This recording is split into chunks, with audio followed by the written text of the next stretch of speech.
and ordered a drink. When the house lights went out and the blue movie came on again, he slipped the Walther pistol out of its holster and, keeping his hands under the table, fitted the silencer onto the pistol barrel. The weapon sagged out of balance.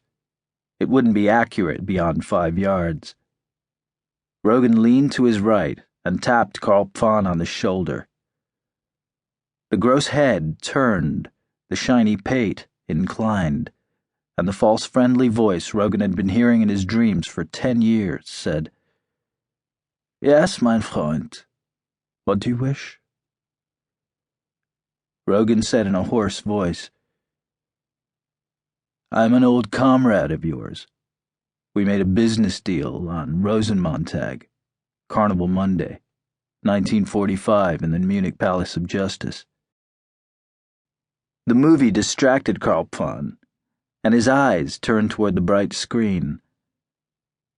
No, it cannot be," he said impatiently. "In 1945 I was serving the fatherland. I became a businessman after the war." "When you were a Nazi," Rogan said. "When you were a torturer. When you were a murderer." The silver plate in his skull was throbbing. "My name is Michael Rogan.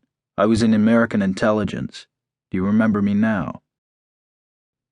There was the smash of glass as Carl Pfahn's huge body swiveled around and he peered through the darkness at Rogan. The German said quietly, menacingly, "Michael Rogan is dead. What do you want from me?" "Your life," Rogan said. He swung the Walther pistol out from under the table and pressed it into Pfahn's belly. He pulled the trigger. The German's body shuddered with the force of the bullet. Rogan reset the silencer and fired again. Pfahn's choking death cry was drowned out by the roar of laughter sweeping through the nightclub as the screen showed a hilarious seduction scene. Pfahn's body slumped over the table. His murder wouldn't be noticed until the movie ended. Rogan slipped the silencer off the pistol and put both pieces in his jacket pockets. He got up and moved silently through the darkened nightclub. The gold-braided doorman saluted him and whistled for a taxi.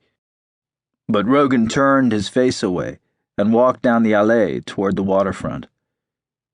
He walked along the waterfront for a long time, until his pulse slowed its wild galloping.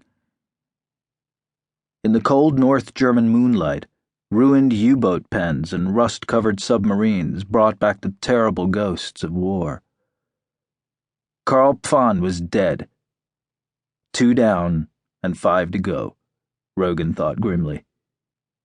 And then 10 years of bad dreams would be paid for, and he could make peace with the silver plate in his skull, the eternal screams of Christine calling his name, calling for salvation, and the blinding, flashing moment when 7 men in a high-domed room of the Munich Palace of Justice had put him to death as if he were an animal.